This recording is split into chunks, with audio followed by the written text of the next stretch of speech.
just so weird to have a guy like that amongst us. Yeah, you know? especially have him as your boss.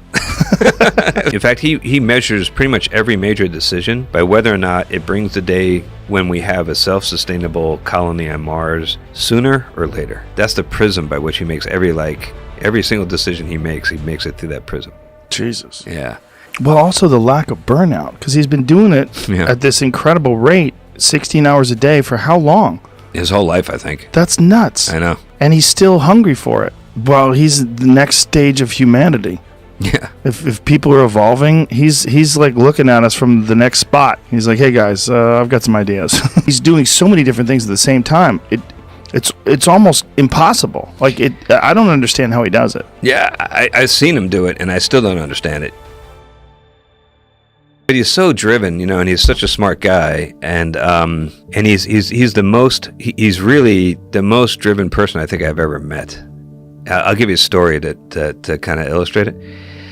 Once, when I first got hired by SpaceX, we did an interview with 60 Minutes, and they interviewed Elon and myself, and Scott Pelley was the anchor. He talked to us, and he said to me, "Why did you leave NASA and come work for SpaceX? You had like the best gig in the world, going up on rockets and stuff. Why would you do that?"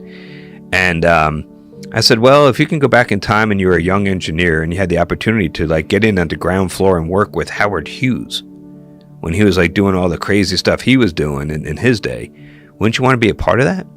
And Scott Pelley looked at me like with a deer in the headlights look, because I don't think he knew what I was talking about. But I was like, but then I realized as soon as I said that, like, oh my God, I just made a terrible strategic error. I compared my boss to Howard Hughes, and things didn't end up that well for Howard. He went crazy, right? He went kind of crazy. He became washed his hands too much and germaphobe. He was peeing in jars, and like his fingernails grew out like. Yeah. And I was like, oh no, I really kind of stepped in it, right? So you don't want to say that about the boss, right? So it took a while. It was like months later. We were driving in a rental car, just the two of us, in Florida. We had a meeting at NASA, and we were driving back to the airport to get on his airplane to come back to LA. And I'm driving the car. He's sitting in the passenger seat, and I said, "Hey, boss, remember that time we're on TV and I compared you to Howard Hughes? I just want you to know I was comparing you to the young, dashing, starlet dating Howard Hughes, not the old, decrepit, peeing in jars, fingernail guy." It's all about the timeline. Yeah. And I was, and all I got back was silence.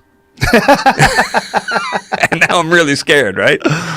And I'm sitting there like waiting for him to say something. And Elon will do this, and he did this on your show, right? He kind of like if you pose to him a serious question, he'll consider it, and he'll kind of go into this almost like a trance. He'll stare off into space, and you can see the wheels turning. He's like focusing all of his intellect, which is considerable, on this one question, and that's what was happening.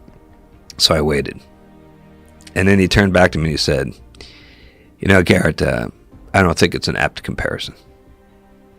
I said, oh, okay, good. Why? I'm curious, why do you think that? And he said, well, none of Howard's designs, as brilliant as they were, ended up really changing the way we live our lives. So we don't send, like he made the Spruce Goose, which is an incredible airplane. It was all wood, trying to solve the problem during the war of rationing. He said, we don't send our goods across the oceans in giant wooden airplanes. We don't do that. The H-1 Racer was a beautiful airplane, but it was a one-off. It never really led to a large designs that changed the way people live their lives. So that was his objection, was not that like I was comparing him to some creep, but that it's really important to him to have the legacy of drastically impacting the way all of us live our lives, the kind of the way Steve Jobs did or others that really move the ball downfield for humanity. That's what's driving him. He's such an unusual human. I mean, there's very few people that you could make any kind of rational comparison to other than maybe Nikola Tesla. Will you really stop and think what he's done? Yeah. And the fact that he does them all simultaneously, that he's involved in the Boring Project, he's involved in Tesla and SpaceX all simultaneously, and Tesla Home, solar, all the solar panels and the making solar tiles for roofs, and he's doing so many different things at the same time.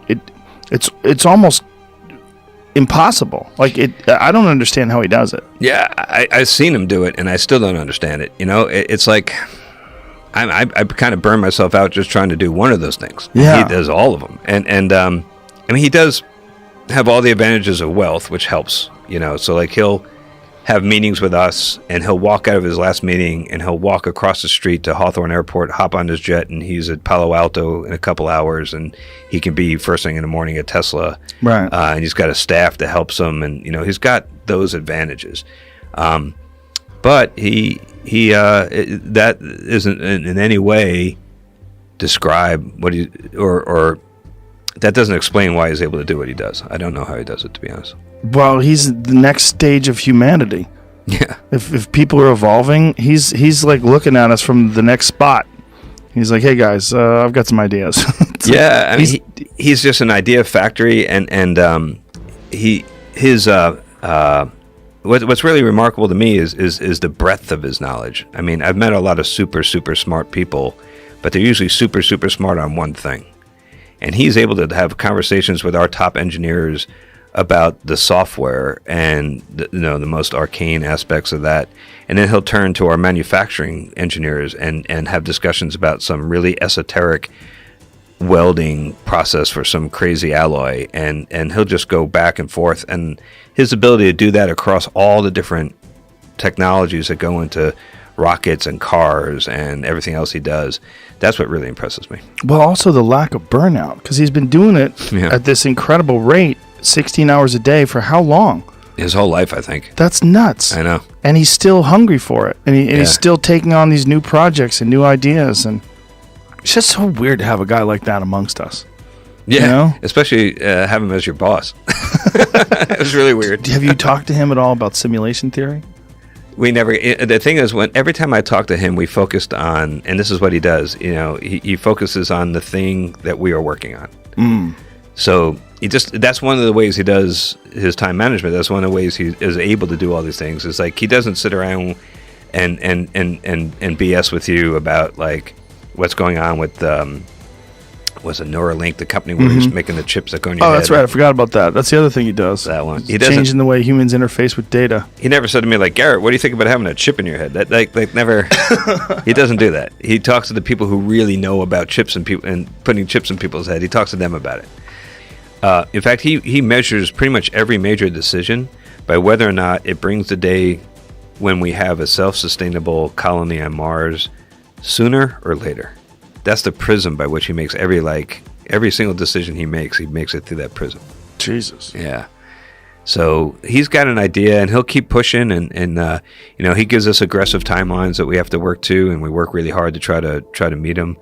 It's hard when you're doing stuff that is this complicated to predict exactly how long it's going to take. So, we end up often falling a little bit behind, but we do our best.